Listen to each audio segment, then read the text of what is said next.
very simple points I wanted to share with you, and then I'm going to stick around and be part of the panel here, and I want to be as controversial as I can and draw you all in.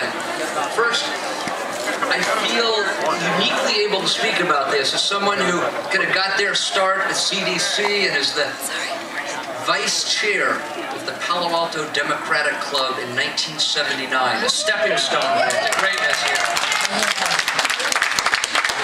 But you've had the opportunity to have taken this grassroots background, and then through the sheer fortunateness that all of us have as Californians, to have grown up in Silicon Valley, to have worked for a number of technology companies, and then to have helped take this little company that people, including my parents, used to tease me about. They kept saying, you're going to leave this prestigious job from the faculty at Stanford University to work for an online garage sale?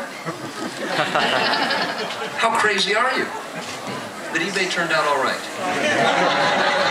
But what I want to tell you is eBay is stunning, and it's not because it's a company worth billions of dollars. It is stunning because for the first time, it enabled anybody to be able to sell on a level playing field with the big guys. It is the ultimate democratic company. And what's stunning about eBay is not only that it has today 16,000 full-time employees, up from about 20 when I started, which is nice, in a California-based company. What's stunning is that over 3/4 million people who make a full-time livelihood.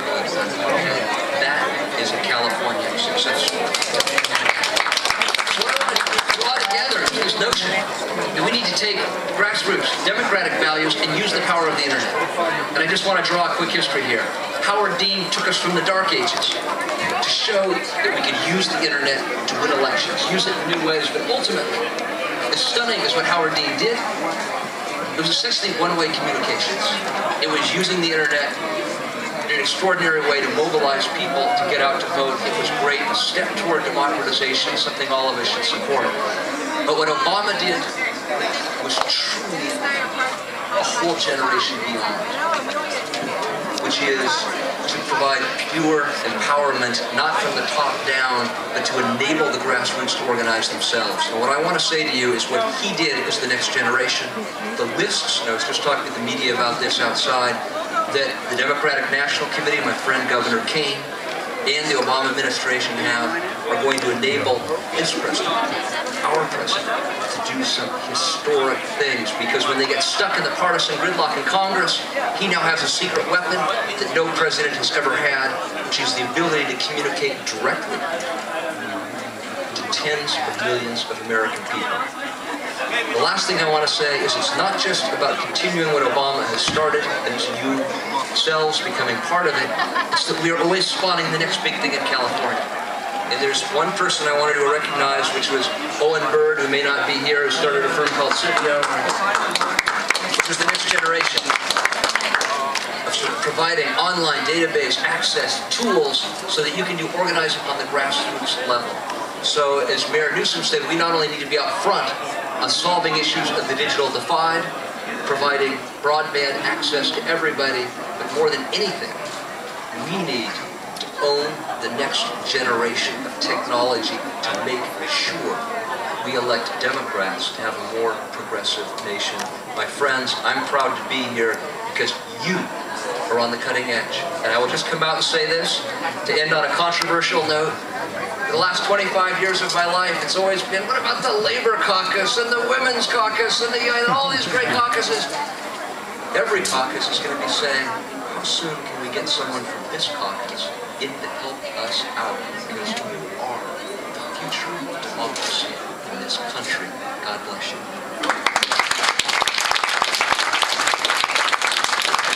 I'd love to take a question or two. The more controversial, the better. I live in a rural area, 4 miles west of Grass Valley. AT&T refuses to provide broadband where I live, and they won't give any state as to when they will provide it. Same with Caucus. Let that part of the town not right back up. Organizations speaking in my area, force them to give us broadband at an affordable price, like they continue to advertise on TV. How can we hold our feet? How can we use our political process to hold This is a great question, because just as much as in the past, the federal government would ensure that we provided hospitals and basic health care in rural areas, it is just as much a human right to have access to the internet, the communication system of the future. And I'm hoping that the Obama administration will provide some stimulus to do just that. I will tell you, as the state co-chair for the Obama campaign, the first statewide official to sign on for it, people thought I was a little crazy back then. I feel better now. They're just about to pass a breakthrough initiative which will provide specific incentives for smart grid AMI system, the utility management systems of the future, to subsidize every rural and municipal utility in this country to get into the 21st century. I hope they can do the same thing with broadband. I will mention it and push it with the administration. I will also say, I think the Democratic Party has too often turned its back on rural America. When you look at where the blue voters are and where the red voters are, we have to do a much better job with rural America. I believe our values are rural values, and I think we need to address that issue as well. That's one way to do it.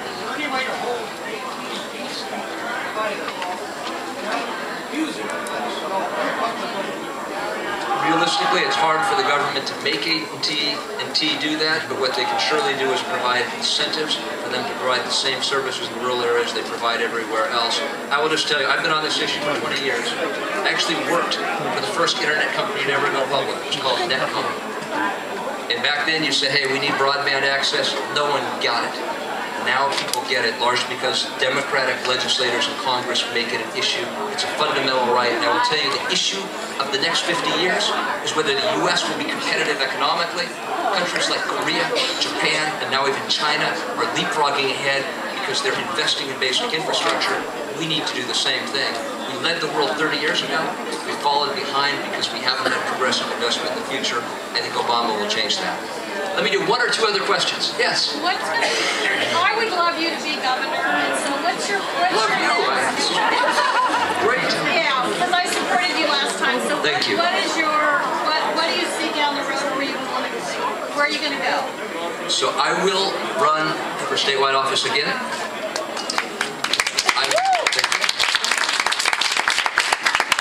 A lot of you know, for me, this is not a political decision. I've got very young kids that are in 2nd and 3rd grade. And the most important thing for me is to be a good father. And as a lot of you know, you only get one shot at this.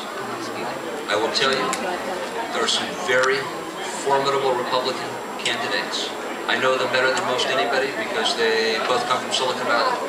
And I will just tell you, I will do anything humanly possible to see a Democrat elected governor in 2010.